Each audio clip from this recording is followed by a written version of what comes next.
Lombok is better than Bali. It's just a fact. Only 90 miles of sea separates one of the world's most popular islands from a place of raw and untouched natural beauty. And after a month of living amongst the madness of Bali, we needed an escape. But we arrived during a very strange time. Less than a year before we visited, a series of huge earthquakes wreaked havoc right across Lombok, destroying vital infrastructure and decimating the tourism industry, with hundreds of locals losing their lives. In the following months, Lombok started to rebuild, but I really wasn't sure what to expect when we arrived. This is our adventure across Lombok.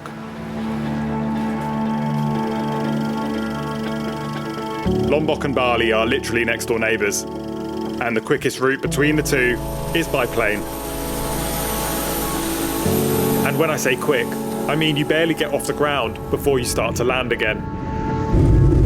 This might be the shortest flight I've ever been on. 20 minutes.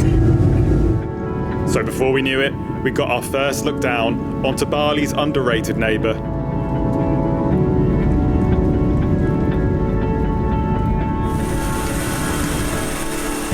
For this trip, I was joined by Emma as always, along with our good friend Tony, who you might recognise from the Malaysia series.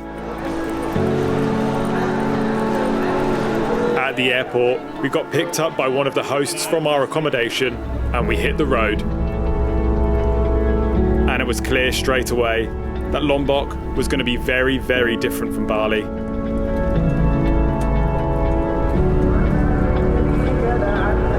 Ornate Balinese temples were replaced by thousands of towering mosques.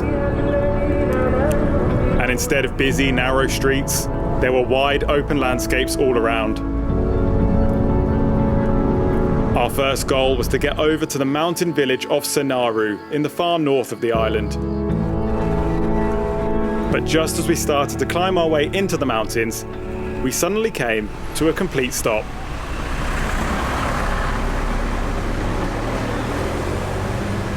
A huge local wedding had blocked up the road ahead, so we were pretty much stuck here. Traffic followed us from Bali. But thankfully, our driver decided to take matters into his own hands.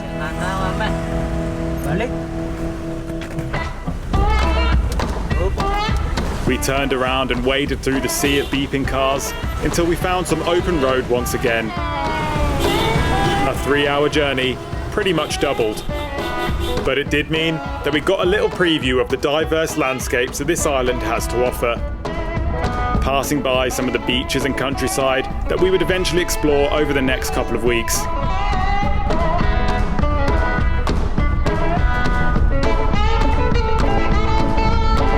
And after a whole day on the road, we finally made it to our accommodation.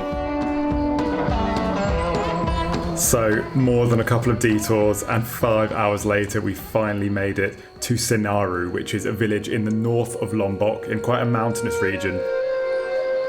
It's really, really beautiful here. We've checked into our lodge, but obviously you can't see it right now because it is very, very dark. So tomorrow morning we're getting up early and starting with the sunrise.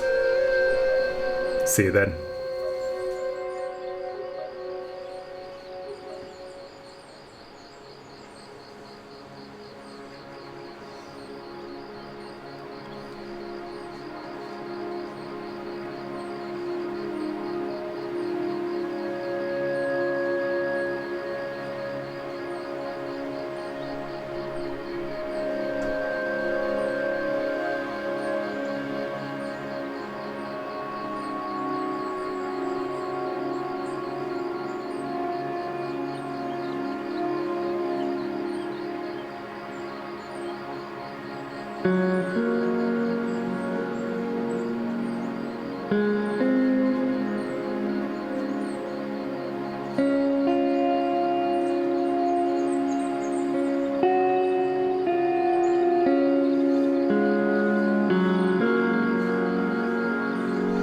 These views are unreal.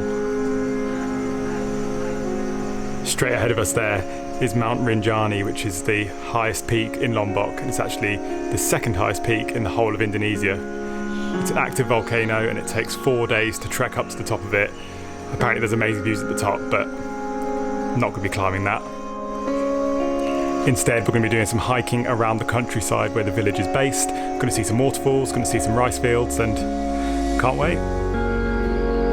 The Dragonfly Lodge is made up of 4 simple wooden huts with incredible sweeping views over the valley. So we only had to roll out of bed each morning to get these views all to ourselves. The perfect escape into nature.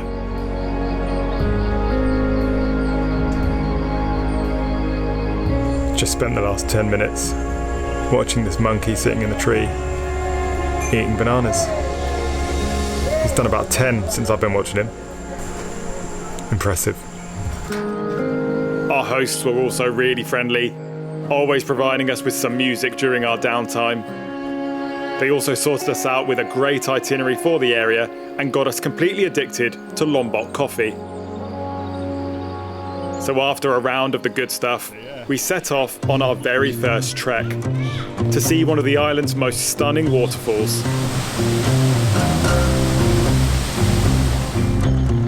Senaru village is a sort of base camp for Mount Rinjani treks, home to lots of hotels and guest houses, but we only saw a handful of other tourists here.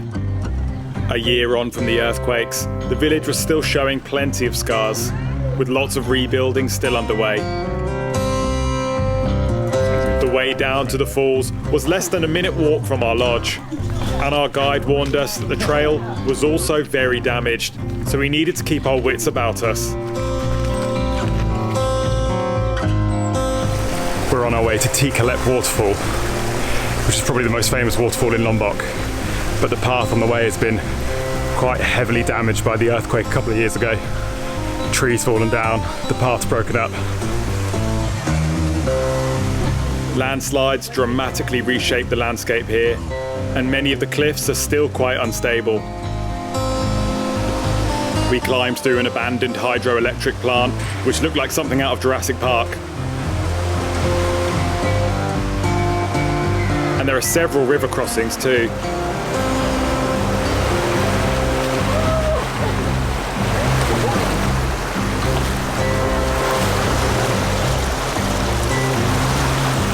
But waiting for us on the other side was a truly unmissable sight.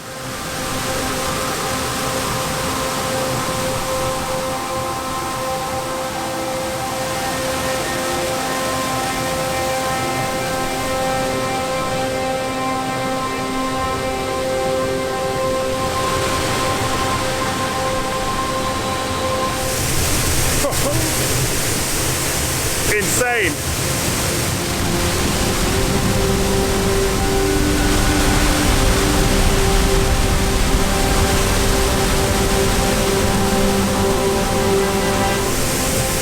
You can feel the force coming off it.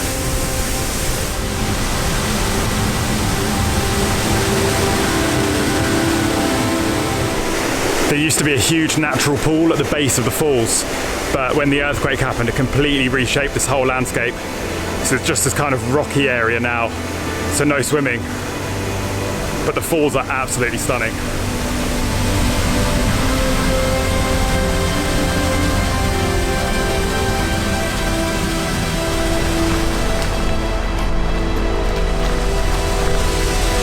Right at the start of the trail is another really beautiful 2-tiered waterfall. The Sendang Gile waterfall is much easier to access and also well worth seeing. Crazy.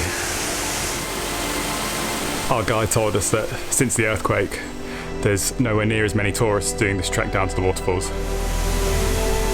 Which is great for us because there was no one else on the route, but I guess it's sad for the local businesses. And that was just the start of our day. See you later, mate. After another sip of Lombok fuel, we were back on the road once again.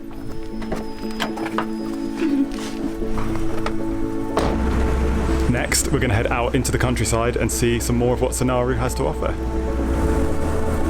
One thing I'd expected to see more of in Bali was lots of beautiful rice terraces. But in reality, they were a bit of a struggle to find. And even when we did find some, they were usually overcrowded or over-commercialised.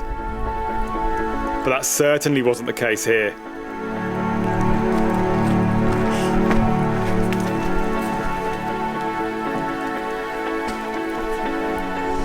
This is absolutely stunning.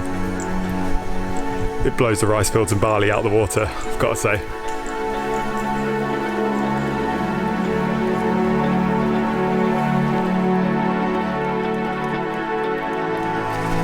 We drove around to one of the local villages, where we got a glimpse of what life in Lombok really looks like.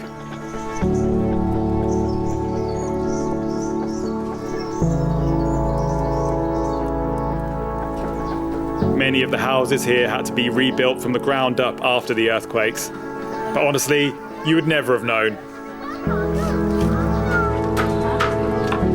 Life here just carries on.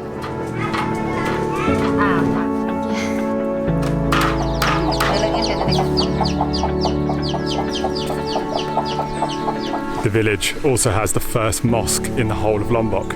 It's over 500 years old.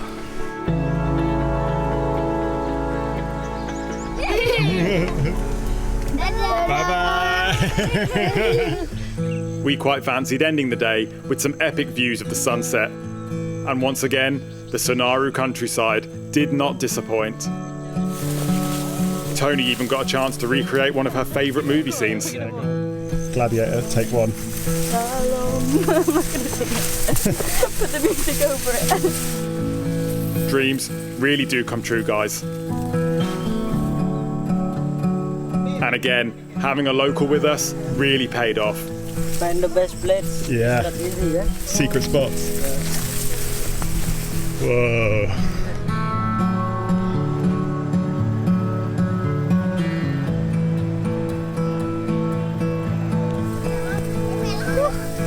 Wow!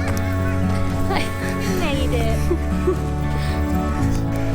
It's a pretty cloudy evening, but this is such an incredible view.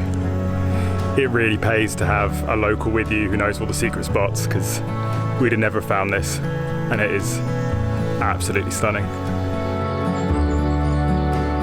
Lombok is better than Bali. That much was clear even from our first few days here.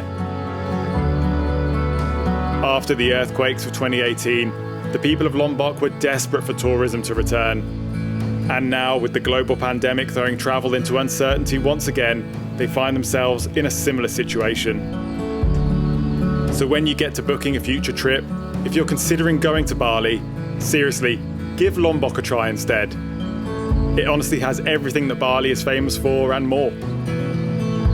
Next time, our journey across Lombok continues down to the coast, to a popular resort town that was almost completely deserted. Thank you so much for watching this video. If you liked it, make sure you leave it a thumbs up and subscribe to the channel. And I'll see you next time for episode 2 of the journey across Lombok.